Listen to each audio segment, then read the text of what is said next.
It's a book that's both vulgar and disturbing, titled No, My Place. It outlines sexual harassment allegations coming from some of the most powerful women in government here in Chicago. Among those with firsthand experience with sex harassment, two of the highest-ranking lawyers in Chicago, Illinois Attorney General Lisa Madigan and Cook County State's Attorney Kim Foxx. CBS 2's Jeremy Ross sat down with the book's author.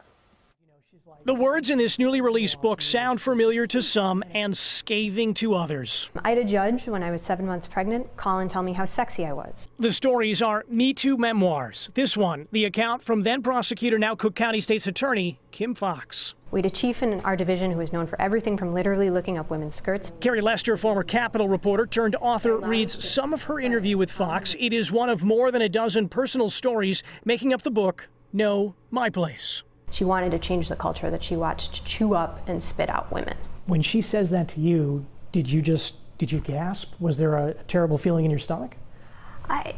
It was very sad to me to hear. She also spoke with Attorney General Lisa Madigan, who discussed being harassed early and often in her career, including a stalking account when she was a state senator, altering how she got around and receiving up to 50 messages per day. I think to some degree she blocked out some of that experience of being stalked at the Capitol and getting all those voicemails. Lester says one common theme, men using harassment as a means of maintaining status and power at work with few systems in place to address the problem. This happens to women of all ages and races and backgrounds who work in Illinois politics and government. How many other stories do you think are out there that need to be told and they're too scared to talk with you?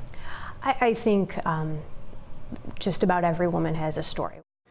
Now tonight, Fox's boss at the time, former Cook County State's Attorney Anita Alvarez, releasing this statement, quote, "It is insulting and defamatory for Ms. Foxx to suggest that I would have permitted a culture of harassment within my office. As the first female to leave the office, I find Ms. Fox's statements to be careless, false, and reckless," end quote. Fox's office was asked for an on-camera interview today. They were unable to, of course, provide that, but said all the information in the book, Erica, was accurate. So when did the author start working on this book? Was it as the Me Too movement started to really pick up steam? That is absolutely the motivation for all this, Erica. She tells me about 2 months ago, and of course those stories started to churn out, and she wanted to sort of put them all together in a book and a narrative there. Okay. Thank you, Jeremy.